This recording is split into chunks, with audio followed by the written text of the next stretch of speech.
What's up, guys? Welcome to part 5.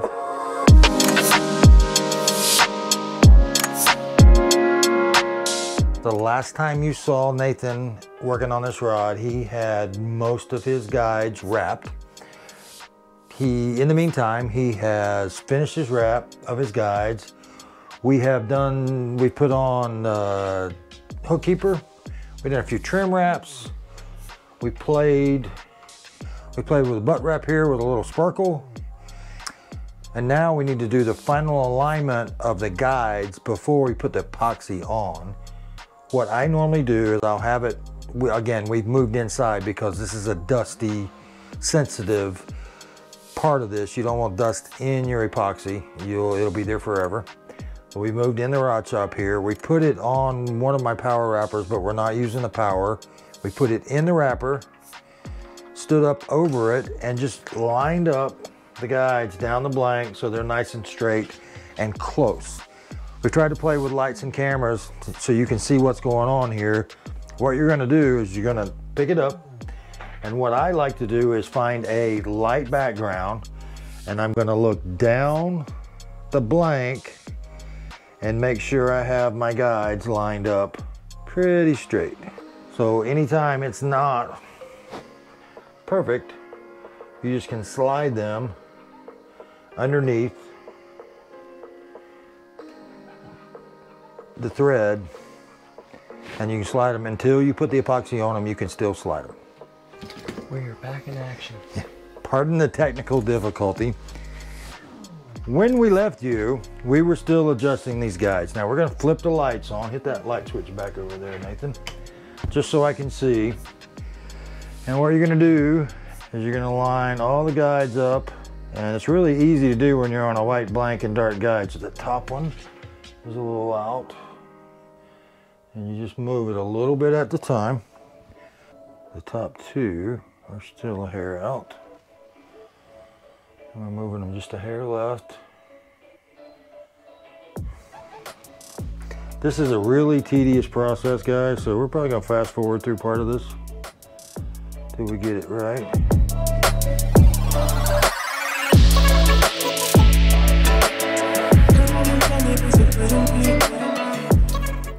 That's pretty good. Okay. You want to take a look at that and see what you think?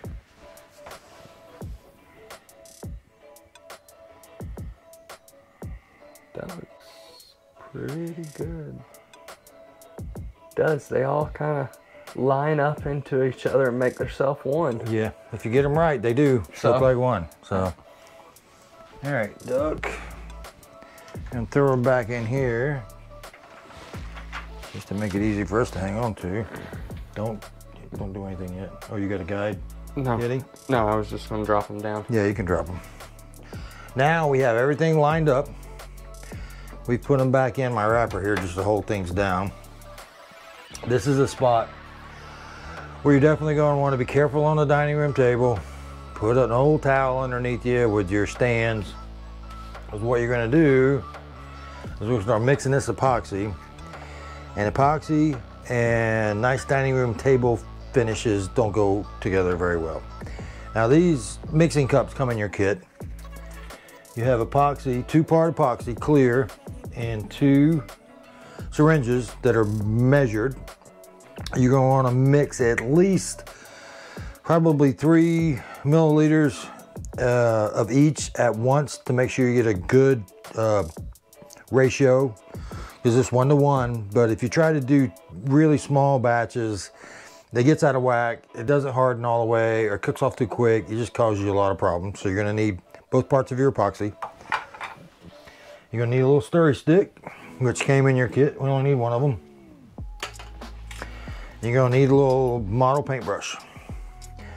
So here's how we go. The first thing we're going to do is we're going to take part B, which is the hardener, and we're going to squeeze out 3 milliliters. So you're at like 12.5 now, so we're going to go down to 9.5. Okay, so there is 9. Come on. Oop, 9.5. Put the top back on. Put it out of the way. All right, we're gonna go to 9.5 on this one. See how I'm doing this, Nathan? Yep. Go down to 9.5. Okay. Top back on it, out of the way. And you start stirring slowly. You don't want to put any bubbles in it. You can stir slowly, and we're going to go for 3 minutes. And we're at 17:11 now, so we're going to go to 20:11. Nathan just asked me a really good question: is it why 3 minutes? 3 minutes is a pretty good average of when you get a good mixture. Now, what happened was when we put the two parts in there, and Nathan first started stirring them, they got really cloudy. And now it should be starting to clear up a little bit after about a minute. And when it gets clear, it's good to put it on. You just want to make sure you have it mixed thoroughly. It's two-part epoxy. It's a chemical reaction. If you don't get it mixed, sometimes it'll just stay tacky and never get hard, and then you wipe it. Have to wipe off and start again. So 3 milliliters of each, mixed for 3 minutes. Don't mix it fast. You don't want to put any air bubbles in it, because when you mix fast, you're going to create air bubbles. And just keep going in the same direction. Circle and just tilt your cup a little bit more and keep going in the same direction. You don't want to do figure eights or anything like that.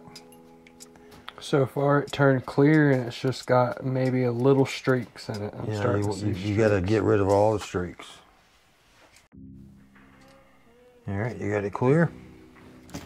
I believe so. We're all clear. Yeah, it looks good. All right, now 30 popsicle stick away. This is where you go to your brush. And I'm going to try to zoom in on this camera here in the middle so you can see what's going on. We're going to start with this guide wrap. It's not perfect, but it was pretty good for Nathan's first one. I got to tell you, it looks a lot better than my first rod. But you had a pretty good instructor. Good teacher. Let's just go with that. Good product. So here's what you're going to do. You're going to take your brush and kind of make it, flatten it up. It's like you're painting. And you're just going to goop it on. You're going to just don't get in your guide and get it inside the ring of the guide. You just want to goop it on, and then you're going to move to the next one, and you're going to goop it on. Okay. What you're doing with this first coat of epoxy, all you really want to do is saturate the thread. So what I do is I put a bunch on. Okay.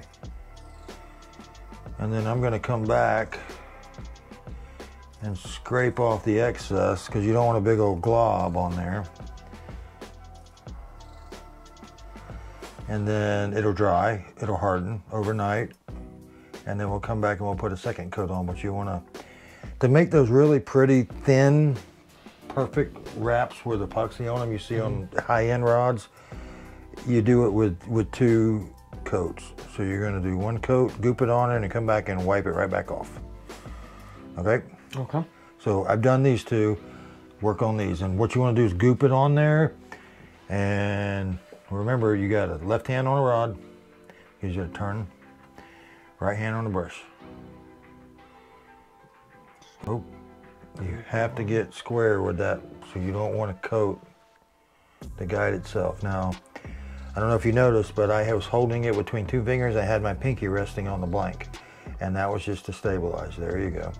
Okay. All right, you got it gooped on there. Go to the next one. Don't try to be perfect. You got a time limit. You only got about 5 minutes for this to work. Go to the next one. Goop it on. Go there. We'll goop them on, and then come back and scrape them off. Pile it on there. Just turn it. There you go. Go to the next one. Because you want to saturate the threads. And with these metallic threads, they're not going to saturate as much as a regular nylon thread will. Next one. Don't overdo it.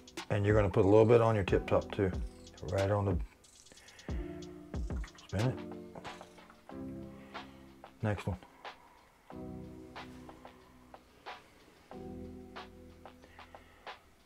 Spin it. All right, and put a little bit right on where the tube meets the blank. There you go, perfect. And just let it go. All right, come back here and get where you started, which was here, and I scrape these off back to that. Okay. So you just kind of go over it again? Yep, scrape it off and then brush it on the inside of your cup to get rid of the extra. Okay, you got to move faster. Or we can do half of them and then come back and mix another batch. Just if you don't go fast enough, you'll be able to tell exactly when the epoxy starts sticking to the brush. There you go. Scrape it off, go to the next one.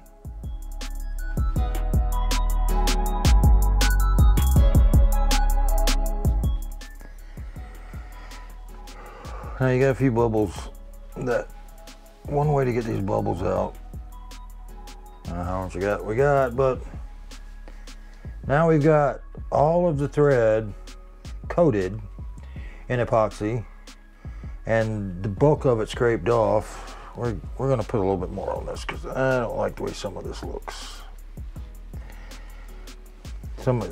This thread doesn't look dark enough. You see some streaks of light colors in it.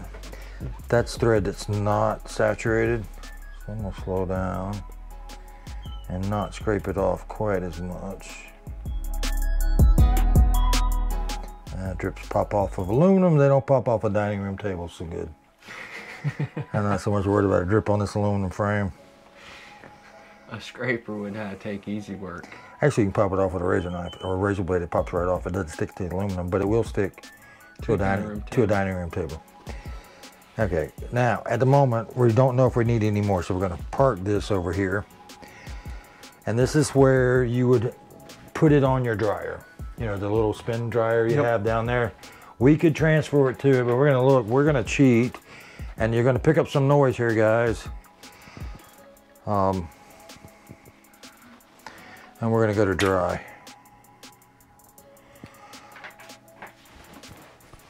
Where's your lighter? The lighter is in my pocket. Here we go. Okay. If we had some problems with bubbles, you can get rid of bubbles in one of two ways. Usually it's heat, and you have an alcohol burner thing, which they're cumbersome to use. I have the heat gun, which is better to use, but in a pinch, again, strike it away from it, and you're going to put your hand over it because you want to know how much heat you're putting on it. And when your hand just starts to get a little bit warm, that's when you stop.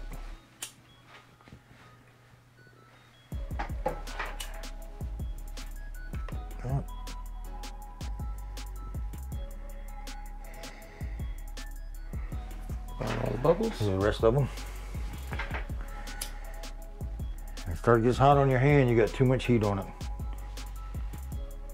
Just gonna need a little bit of heat because it will cause that epoxy to run, seal it, get rid of the bubbles. That's carbon dioxide trapped in it. Hand starts to get warm. You gotta move it. That's when you move. It also helps to level out your epoxy so it looks flatter on the blank. Got it? Okay. Yep. That's all there is to putting epoxy on, guys. Nothing difficult. Mix them evenly. Be ready. Have your threads everything straightened out. Your guides lined up like you want before you start mixing. Put them on your stand. You'll have to turn it by hand. At this point, you would just oh, we didn't do this. Oh, whoops. We did a label. I forgot about the label. In the mud hole kit, the label came for this blank. Now I do custom labels, nothing fancy, not logos, just custom text. And we transfer the information from the mud hole label, just the length and the power, just so Nathan knows forever. I have serial number process, and it says Nathan name on it, and then FDX Custom Rods, Port Hatch, Florida. Now we're also going to have to cover this label with epoxy or it will come off. Over time, the heat, it'll peel the edges, start getting rubbed. So we're going to do it the same way that we did thread, except it does get a little trickier because you want this flat.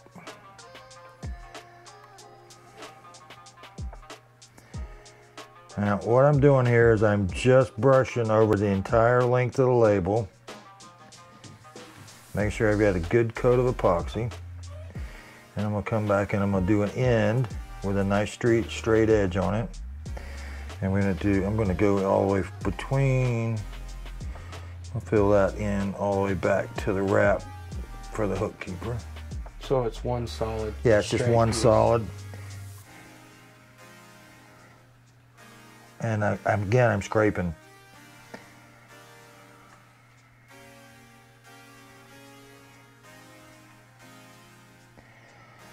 But if you just straighten it out like this, you're gonna wind up with ridges, little bumps. It won't look really smooth. So what we do is you just brush it back.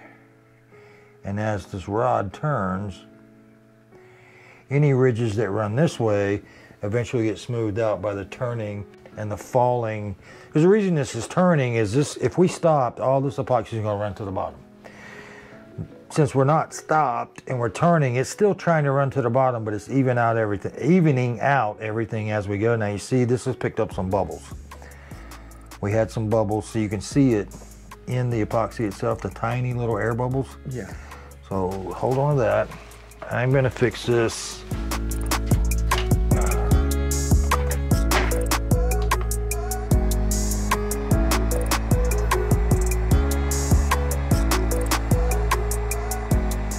Same thing, I've got my hand behind it, and I'm watching the air bubbles, they're disappearing. And my hand's starting to get toasty. So I'm done.